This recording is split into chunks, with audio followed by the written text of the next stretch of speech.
하나님의 자녀가 되는 것과 하나님의 일꾼이 되는 것에는 차이가 있다고 우리가 지난주에 생각을 했습니다. 또 하나님께서 하나님의 아들을 아기로 이 땅에 보내실 때 제일 중요한 것은 어떤 부모의 손에 양육을 맡기는가 였습니다. 그래서 우리가 지난주에는 누가복음에 나타난 그 엄마가 될 마리아의 귀한 모습을 생각했다면, 오늘은 마태복음을 통해서 그 요셉이라는 아버지가 어떤 사람이었길래 하나님께서는 그 양육을 이 육신의 아버지에게 맡겼을까 생각하고자 합니다. 캐토릭처럼 이제 누가복음만 강조하다 보면, 그쪽만 강조하면 이제 마리아를 너무 높이게 되고, 오히려 성경을 처음 시작하는 마태복음은 마리아보다는 아버지 된 요셉을 높이 평가하고 있거든요.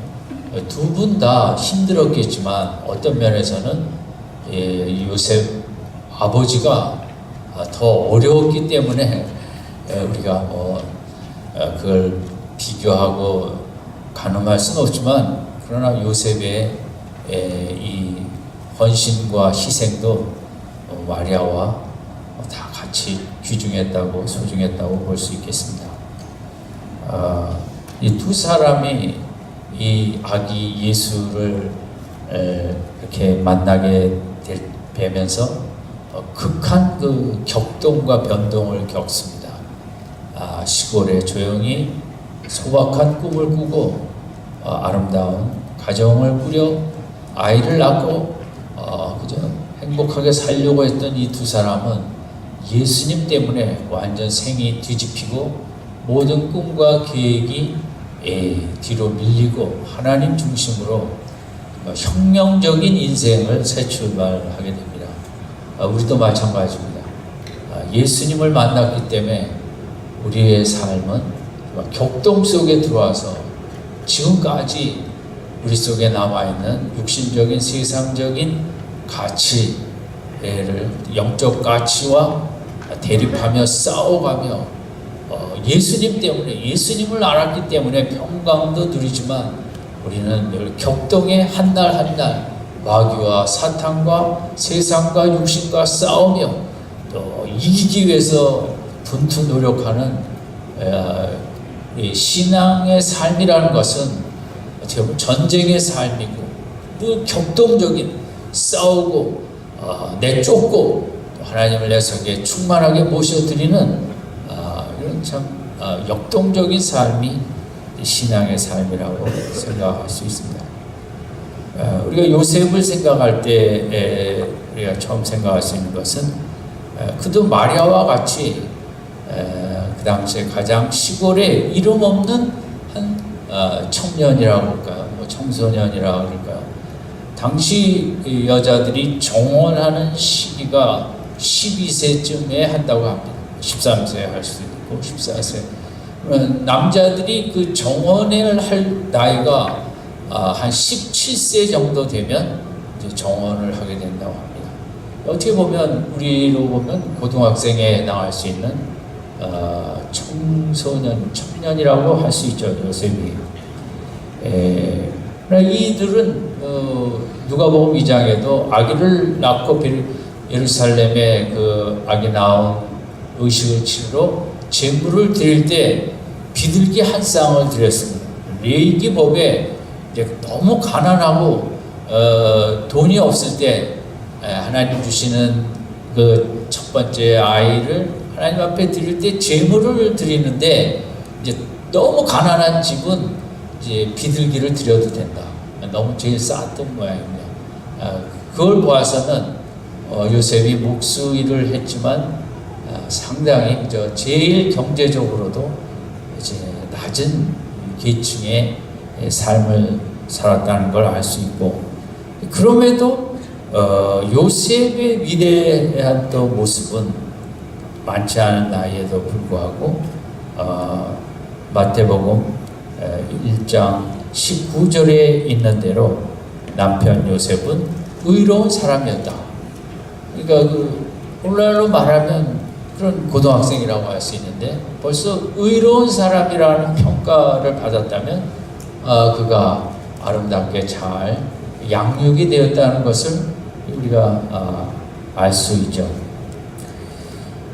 어쨌든 이 마리아나 요셉은 당시로는 그런 결혼의 정년기에 속해 있었지만 어쨌든 이른 나이에 인생의 큰 광풍을 만나게 된 것입니다. 상상할 수 없는, 꿈에도 생각 못했던 엄청난 회오리 바람 속으로 들어오게 된 거죠.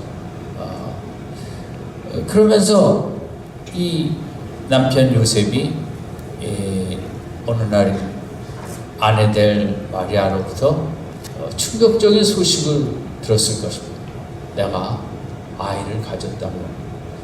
그런데 성령으로 아이를 가졌다고.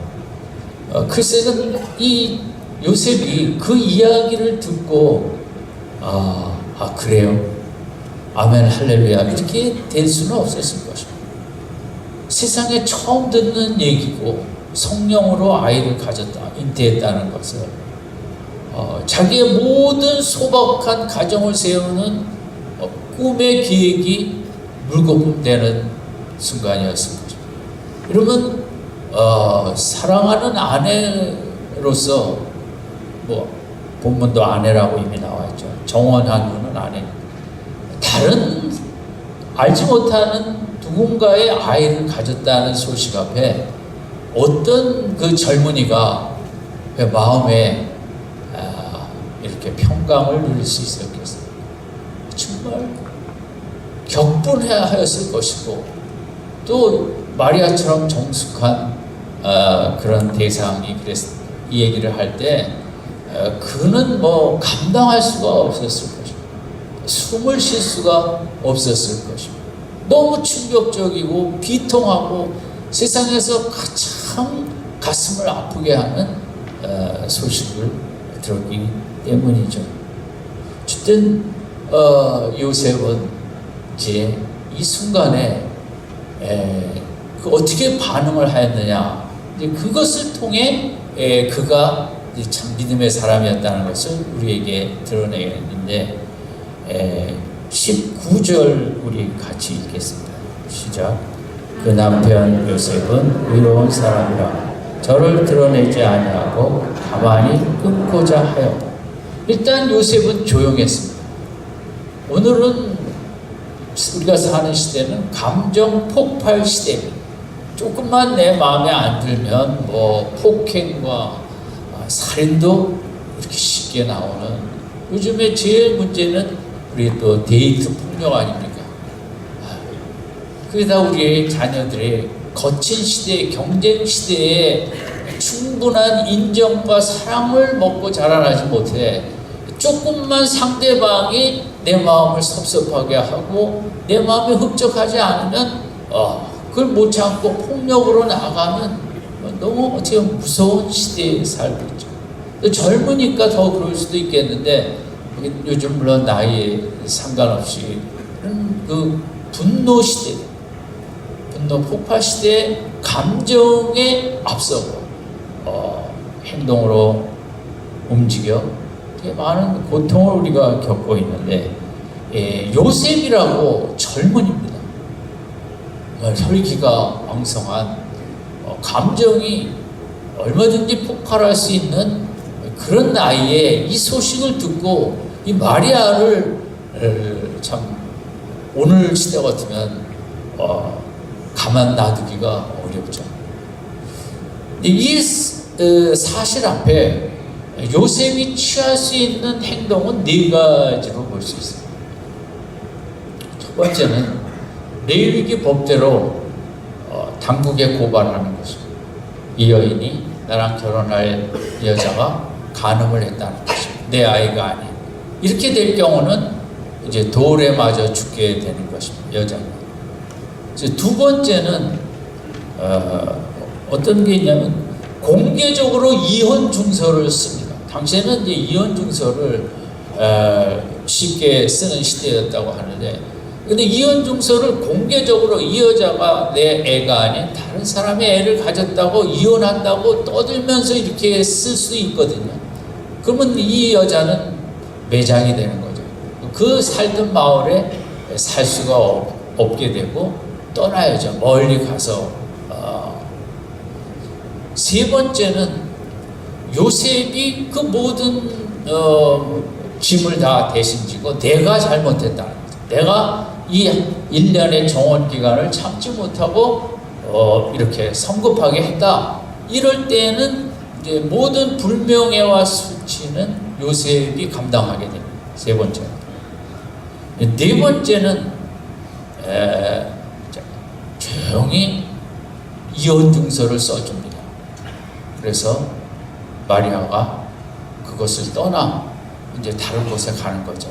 아무도 모르는 거죠. 둘만의, 물론 가족들한테 나중에 얘기가 될지 모르지만 어쨌든 19절은 뭐냐면 저를 드러내지 않냐고 가만히 끊고자 한다는 것은 그 네 번째 옵션을 얘기하고 있는 것입니다. 제가 다시 한번 시험을 보겠습니다. 첫 번째는 어떻게 하는 거라고 그랬죠? 시험에 나온다고 얘기를 안 했기 때문에 잘 안 들으신 거예요. 첫 번째는 레위기 법대로 고발하면 마리아는 돌에 맞아 죽는 거죠. 두 번째는 어떻게 이혼 증서 쓴다고요? 공개적으로 써갖고 완전 매장을 시키는 거죠. 그래서 떠나게. 세 번째는 누가 그걸 뒤집어 씁니까? 야, 요셉이, 남자답게 요셉이 뒤집어. 네 번째는 은밀하게 이혼 증서를 써서 보낸다는 거죠. 요셉이 이 네 가지 옵션을 가지고 이제 20절에 보면 이 일을 생각할 때, 근데 요셉의 중요한 신앙의 모습은 지난번 마리아처럼 생각을 하는 신앙이었다는 거거든요. 무언가 일이 벌어질 때 감정적으로 즉각 대처하는 게 아니라 여기 마태복음 1장 20절의 생각은 누가복음 1장 마리아의 생각보다 단어가 다른데 좀 더 깊이 곰곰이 아주 좀 더 가슴 속에 이제 숙고하는 그런 걸 뜻합니다. 그러니까 요셉은 물론 1번도 원치 않냐고 그래도 사랑했던 여인이었고 2번을 하자니 그것은 마리아를 마을에서 내쫓고 완전 그런 정말 음란한 여인을 만드는 거고, 문제는 3번인데 3번을 하자니 자신이 너무 불명예스럽게 되는 것이고, 아마 그래서 이제 4번 쪽으로 하긴 해야겠는데 은밀히 써서 19절에 그렇지 않습니까? 저를 드러내지 않냐고. 요셉의 이 일에 대한 원칙은 일단 떠들지 않는다는 것입니다. 아무에게도 드러내지 않냐고, 알리지 않냐고. 젊은 나이로서 쉽지 않은 모습이죠.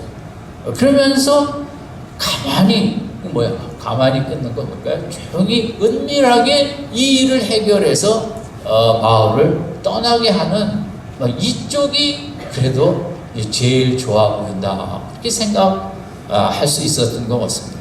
네 가지 중에 4번 쪽으로 많이 마음이 기울었던 거죠. 우리가 여기서 요셉에게서 생각할 점은 너무 감정이 폭발할 것 같은 그런 일을 맞이했는데 어떻게 이렇게 침착할 수가 있을까? 어떻게 이렇게 조용히 감정에 치우치지 않냐고, 감정의 지배를 받지 않냐고, 우선 이 생각한다는 것은 생각하며 기도한다는 것이죠. 하나님, 왜 일이 나에게 일어났고 도대체 어떻게 하면 좋겠습니까? 하는 요셉의 반응의 귀한 점이에요. 인생에서 우리는 많은 일들을 만나고 이제 힘든 일도 만나는 거죠. 힘든 일 자체가 문제가 아니라 힘든 일에 대한 어떤 반응을 하느냐가 중요하다고 심리학자들과 대부분 이제 얘기를 합니다.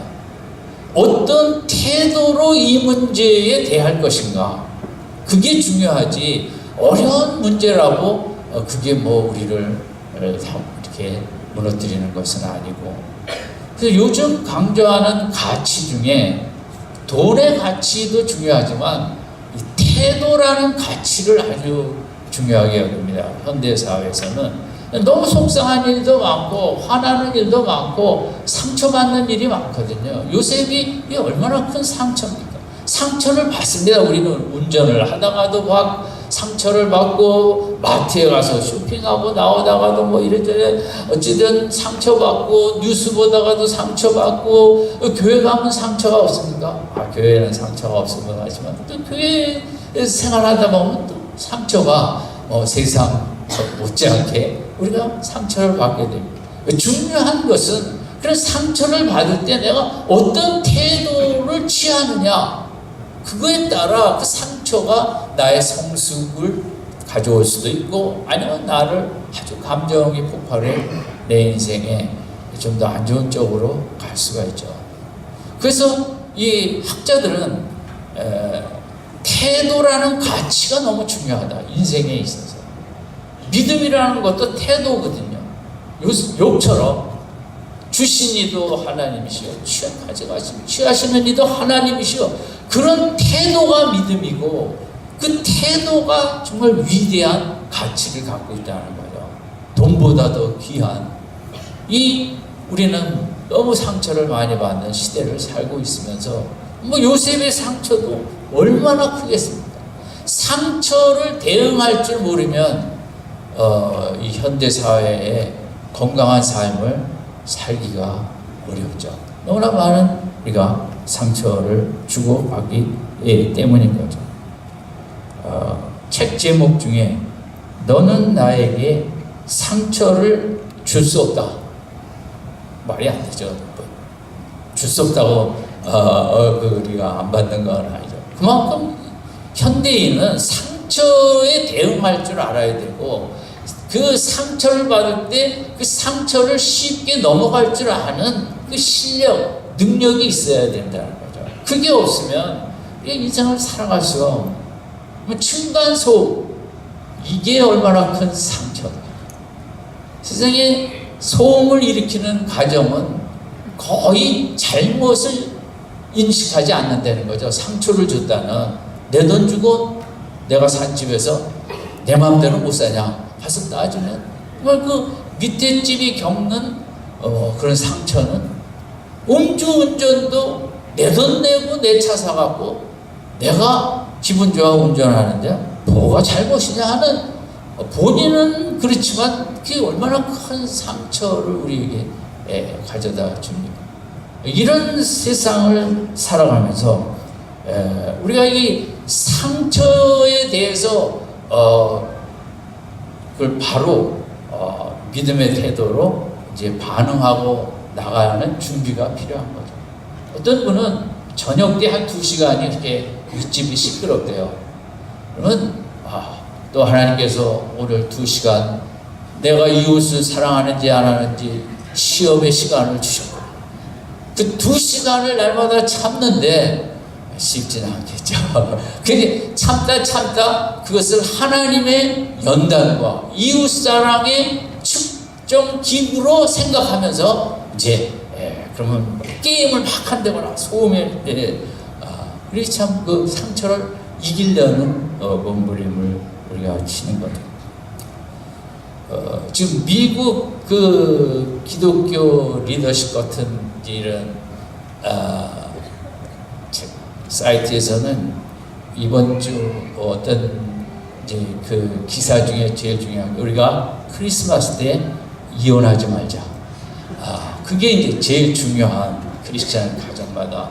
우리도 명절 증후군이 있듯이 미국은 크리스마스 때가 이게 뭐 가족도 모이고 또 우리보다 가족이 많지 않습니까? 그러다가 또 이 선물 고르는 게 또 그렇게 스트레스라는 거죠. 한 사람도 아니고 막 여기저기 막 1-20개씩 사오고 고르자니, 이 크리스마스 스트레스는 이제 우리가 생각하는 것보다 훨씬 많기 때문에 꼭 크리스마스 끝나고 이혼이 제일 많다는 거죠. 우리 추석 끝나고 그러는 것처럼. 그리고 또 하나는 절대 요리 많이 하지 말자. 엄마 시키지 말자. 엄마들이 죽는다. 그거 하고 이혼하니까 어떻게 하면 우리 엄마들을 크리스마스 때 요리 안 하고 우리가 같이 모이는 그런 방법을 모색해서, 여러분 그 인간이 모이는 것에는 참 상처를 어떻게 하기가 어렵죠. 교회 안에서도 이제 가끔 듣는 소리는 그런 말들을, 상처 주는 말들을 하는 분들이 있기 때문에 힘들어하는 분들이죠. 여러분, 내가 누구의 말을 이렇게 상처 주는 말을 하는 사람은 잘 알지도 못해요. 왜냐하면 무의식까지 그 사람은 많은 상처를 쌓아놓고 있기 때문인 것입니다. 어려서부터 부모로부터 인정과 사랑과 칭찬을 많이 받은 사람은 남을 인정하는 말을 쉽게 하고 남을 칭찬하는 말을 많이 하죠.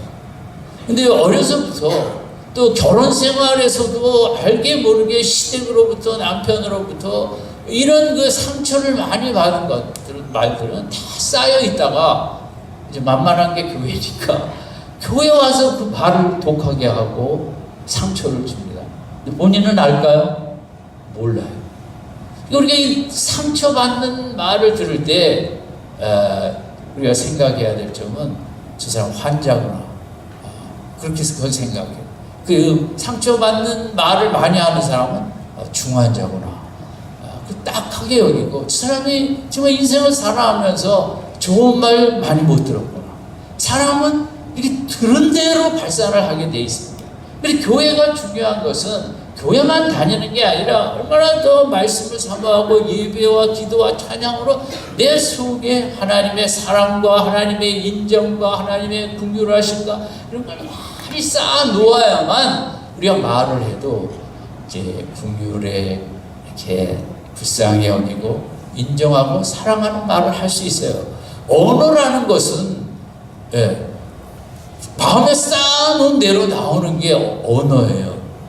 어떻게 할 수가 없어요. PhD 했다고 뭐 그게 해결되는 문제가 아니거든요. 그래서 우리 기독교가 은혜를 더 받고 하나님의 사랑을 더 체험하고 인자와 긍휼의 관을 쓰고 하나님 주시는 좋은 것을 마음껏 받아들이자, 이게 기독교인데, 그래야만이 남들을 향해서도 상처 주는 말보다 인정하는, 남을 세우는 말을 우리가 할 수 있기 때문인 것입니다. 그래서 교회 가면 상처 안 받으려고 교회 왔는데 어느 교회나 다 비슷합니다. 상처를 받게 돼 있죠. 그게 인생이에요. 그래서 그걸 일단 좀 무슨 환자로 여기자? 중환자로 여기자. 딱하게 여겨야 돼. 얼마나 좋은 거 못 먹었으면, 좋은 말 먹은 게 없으니까. 그리고 나라도 좋은 말 더 많이 먹어. 은혜 받아서 그런 거 불쌍히 여기고, 나라도 교회에서 남을 세워주는 그런 좋은 말을 해야겠다. 우리가 그런 자세가 필요하겠죠. 어쨌든 이 요셉의 경우는 우리가 젊은 나이에 비할 때 18, 19절 얼마나 떠들고 있나, 너무 속상하니까 그냥 사람마다 붙잡고 이럴 수가 있냐고 그렇게 쉽겠죠. 그런데 그렇지 아니하고 저를 드러내지 아니하고 가만히 굽고자 했다. 이것은 참 성격이라기보다는 마리아처럼 이렇게 잘 양육이 됐다는 걸 의미합니다. 나도 귀하지만 마리아가 이해는 안 되지만 마리아도 귀하다는 거죠. 그래서 19절에 의롭다는 것은 요셉이 의로운 평가를 받았지만 그 의로움에는 19절 하반부나 20절 이를 생각할 때를 생각하면 긍휼이 상당히 많은 부분을 요셉의 마음에 채우고 있습니다. 의로움은 법대로 하자는 거예요. 레위기 법대로 의롭다는 것은 말씀대로 공의대로 법대로 해서 벌을 줘야 되겠다는 거 아니에요. 그러나 요셉은 의로운 사람이라는 평가를 받았으면서도 법대로라기보다는 이렇게 긍휼로 불쌍히 여기는, 떠들지 않고 마리아를 끝까지 귀히 여기는. 저는 뭐 정치적으로 이 말씀을 드리는 건 아닙니다만은 박근혜 대통령이 저랑 그 같은 학번입니다. 국민학교 제 동창회들하고 이제 장충 국민학교니 뭐니 그날 대학교 학번이 같아요. 근데 이제 뭐 저도 미워했고 그가 그래서 그렇지만 근데 지금도 감옥에 있다는 것이 제가 볼 때 제가 워낙 몸이 허하다 보니까 얼마나 그도 힘들까 인간적으로. 또 뭐 한 2년 거의 가까이 있었는데 저는 다 떠나서 인간적으로 공의도 중요하지만 그 힘든 나이에 좀 더 있었으면 국률도 베풀면 좋지 않겠는가. 만약 제가 지금 감옥에 있다면 얼마나 힘들겠습니까? 세상이 나라가 공의도 있어야지 없으면 안 되지만 저는 요셉의 경우를 봐서 공의로 하면 마리아는 돌에 맞아 죽어야 돼요. 그렇지만 그때 어린 나이에도 불구하고 그걸 국률로 감싸볼 쌓을 줄 아는 글씨 저는 뭐 좀 우리나라 좀 크게도 좀 있었으면 사람은 용서를 받을 때 또 남들도 쉽게 용서하는 것처럼 어쨌든 이 요셉의 참 귀한 점이라고 생각합니다.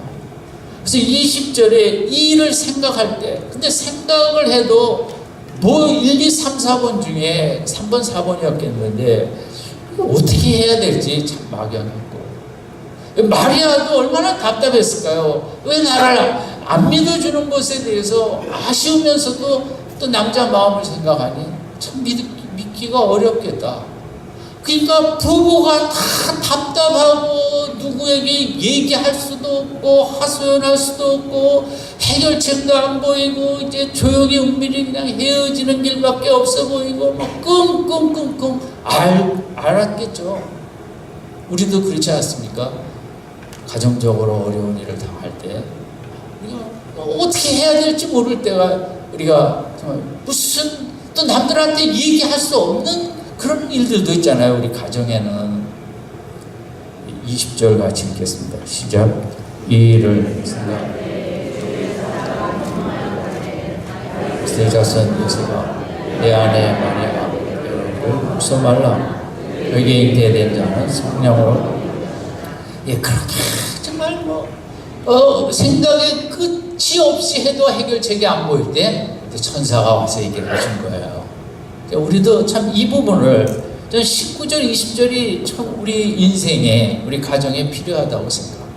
우리가 어찌할 바 모를 때 상대방 탓하고 떠들고 까발리고 보다는 교회에서도 마찬가지인데 내가 옳고 네가 잘못이고 이런 거보다는 하나님 앞에 씨름하다 보면 20절 후반부처럼 하나님께 천사를 보내서 이 일의 자초정을 다 얘기해 주시고 어떻게 해야 될 구체적인 방침까지도 주신 이게 이제 하나님의 자녀의 특권입니다.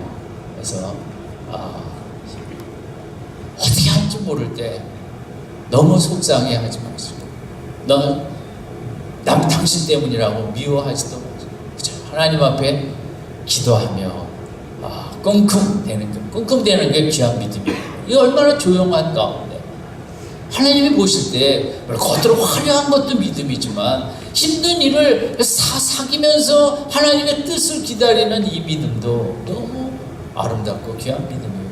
그래 하나님이 때가 돼서 이걸 다 설명을 해주시고 요셉이 네가 이렇게 하면 되겠다는 말씀이죠. 그럴 때 요셉이 꿈에도 생각 못할 백성의 구원자요. 22절에 보면 주께서 선지자로 하신 말씀을 이루려 하십니다. 모든 일에 된 것은 구약의 모든 예언을 성취하는 이 아들이라는 거죠. 예수를 통해 구약에 하나님께서 예언하시고 약속하셨던 그 영광의 나라를 이 땅에 세우는 그 일꾼이 바로 이 아들이다. 성령으로 잉태된 그걸 가르쳐 주시고 이름도 이제 이사야를 통해서 구약에도 그런 그 말씀으로 이제 이 처녀가 잉태하여 아들을 낳을 것이니 그 히스기야 아버지 아하스 왕 때 이제 이런 일이 있었는데 그 얘기는 안 하고 어쨌든 이제 그 말씀을 다 해주셨어요. 그럴 때 24절 이제 그 천사의 말을 듣고 요셉이 잠을 깨어 일어나 주의 사자의 분부대로 행하여 그 아내를 데려왔으나, 결국 이렇게 된 것은 3번을 옵션 3번 쪽으로 간 겁니다. 이렇게 돼서 아내를 빠른 시일 안에 데려왔다는 것은 온 마을 사람들이 요셉이 뭡니까 옛날에 속도 위반했구나 이렇게 이제 요셉 쪽에 모든 불명예가 갔지만 요셉은 이제 하나님의 기하신 계획이라는 걸 알고 이제 그거에 대해서 까지 남들이 뭐라 그러든 손가락질을 받든 적극적인 순종을 했다는 거죠. 오늘 요셉의 모습 중에 특별히 귀한 것이 이제 19절 20절에 정말 성질나고 감정 들끓을 때 감정대로 하지 아니하고 그래서 깊이 생각할 줄 아는 믿음이었다. 그 조사에 의하면 좋은 남편, 좋은 아빠의 모습인 네 가지를 이제 기록한 글이 있는데 그 네 번째는 어떤 남편이 좋은 남편이냐면 아빠냐면 가족을 잘 챙기는, 가족의 안전과 행복과 건강을 잘 챙기는 남편. 세 번째는 가족들과 함께 아내와 함께 시간을 보낼 줄 아는 남편, 아빠. 이제 참 좋은 모습이죠. 두 번째는 자녀들과 아내와 대화를 잘 할 줄 아는 그런 남편이 이제 아주 좋은 남편이에요. 1번은 뭘까요? 참 좋은 남편의 1번은 대한민국 같으면 보나마나 돈 많이 벌어오는 남편이 차지했을 텐데 이게 우리나라가 아니라서 그런지 생각이 깊은 남편을 줬어요. 사려가 깊은. 내가 생각할 때 가장 좋은 남편은 뭐냐? 급하지 않고 감정대로 확 하지 않고 성질대로 하지 않고 매사에 깊이 숙고할 줄 알고 생각할 줄 아는 남편. 그런 아빠가 최고 아빠로 제 뽑혔습니다. 우리 미랄교회 아빠들은 전부 1번에 가 있는 줄 믿습니다. 예, 그렇죠. 양심이 있는데 어떻게 아멘이라는 말이 쉽게 나올 수 있겠습니까? 예. 그게 다시 오늘 본문의 20절이에요. 가정에 무슨 일이 있을 때, 아이에게 무슨 일이 있을 때, 남편에게 무슨 일이 있을 때 반응부터 하지 않고 첫 번째 무반응의 태도의 귀한 가치를 알게 조용히 생각하며 있을 때 하나님이 가르쳐 주셔서 가야죠. 그게 요셉의 축복이거든요. 짧아 모를 때 깊이 생각하고 기도할 때 하나님이 어떻게 하라 이와 얘기해주는 이게 참 믿음 생활의 본질이고 우리에게도 이런 축복이 늘 있는 믿음 생활 되시기를 바랍니다. 마지막 정리하면 요셉은 의로운 신앙이었습니다.